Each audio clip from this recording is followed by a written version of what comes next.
go. Your drums were so non-conventional anyways. Like the drums on Don't Stop Believin' are one of a kind. It's not this like straight ahead. Yeah, you're playing like four on the floor on the kick, but it's so melodically moving around the toms and the ride cymbal and everything. Like, can you walk me through the creative process in writing those drum parts for Don't Stop Believin'? Because the music of Journey required, I'd say, a pretty disciplined drumming approach, and I'm meaning like, playing with jazz rock.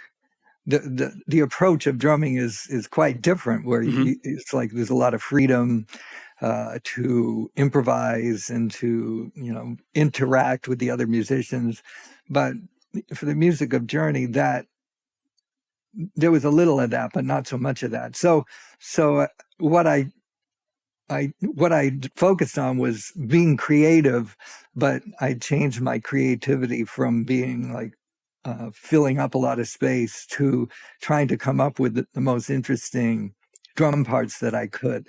And sometimes the best part was just very straight ahead, but other times, like, I had some room to do things that I felt were unusual and creative. And, I'm not the only drummer to do that. I mean, one of the greatest examples is Ringo. Yeah. He's got so many incredible drum parts on the Beatles music. And so that concept was an inspiration to like how do we be creative in this situation and express my musicianship. Yeah. And so with Don't Stop Believin', we wrote in a rehearsal room. We rehearsed in Oakland we rented a rehearsal space, and just 5 days a week we'd go and hash out ideas, just grooves and, bass lines, guitar riffs, keyboard chord progressions, vocal melodies. And those eventually got turned into songs. And I would always start someplace pretty simple. And just like you're saying, with Don't Stop Believin', the four on the floor, bass drum and a basic backbeat was probably where I started. Mm-hmm. But then I was starting to just hear some, like, and to me, counter melodies, like some counterpoint and counter melodies. And so I worked out all those parts at home, because there wasn't so much space to do it in the rehearsal studios, because there it was like, let's work on the form, let's work on making a chorus, let's have melodies for a verse, melodies for a chorus. And I, to a degree, I could experiment with drumming, but most of the time, if it got too far out, then the heads turn and like, what are you doing over there? Hey, we're trying to write hit songs for you, or, we just need a groove. So I do a lot of that work at home and then bring it into the rehearsal. And basically, if nobody responded, that was a good thing.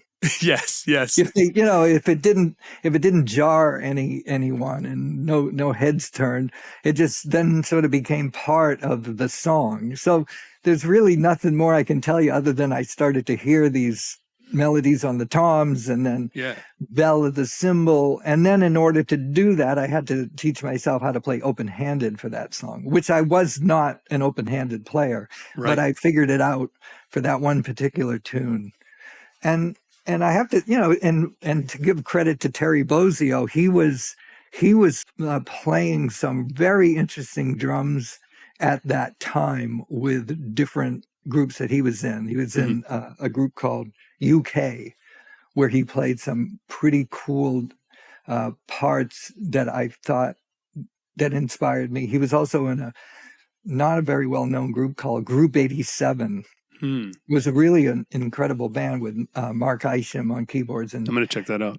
In trumpet, yeah, and there was a really interesting band, and Terry played some very cool drums. So I was listening to that, and that did give me some inspiration to play different, say, melodic kind of drum parts, and so it all worked out. And then I say the final step of that is that the producers liked it.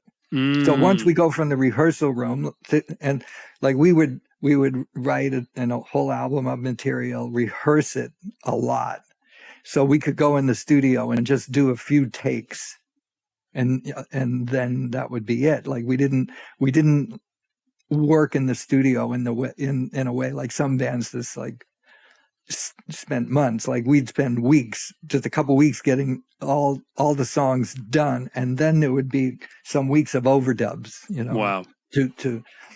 But the tracks were played live. Steve Perry sang live. Wow. Neil played his solos live, and we kept a lot of that. It was mostly live performance. And the other thing, there were no click tracks. Right. We just played as a band. We just played the music. And the producers liked those parts and accentuated them. Like they were, you can really hear them in the mix. Absolutely. And to give credit to the engineers for recognizing like that, it was a cool part of the song.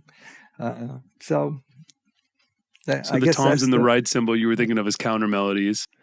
Yeah. And the producers loved it. It became such a huge part of the song. And it's you mentioned Ringo and these other drummers, or even Ian Pace, these other drummers, that there's a lot of drums in these songs that are on the radio, but they always go back to like something more straight ahead, something driving straight. There's never a straight ahead driving point, right? In Don't Stop Believin', and the whole time it's this like dance of a melodic performance. Well, and it's a huge hit on the radio. It's like, it's got to be the only time. I can't think of another one that stays the whole time like that. Right. Maybe not. I'd have to really think that through. I don't Which know. is why you're in the Rock and Roll Hall of Fame, Steve Smith. Go with Elmo. Go with Elmo. Go with Elmo. Go with Elmo. Go with Elmo. Go with Elmo. Go with Elmo. This is the stuff, man.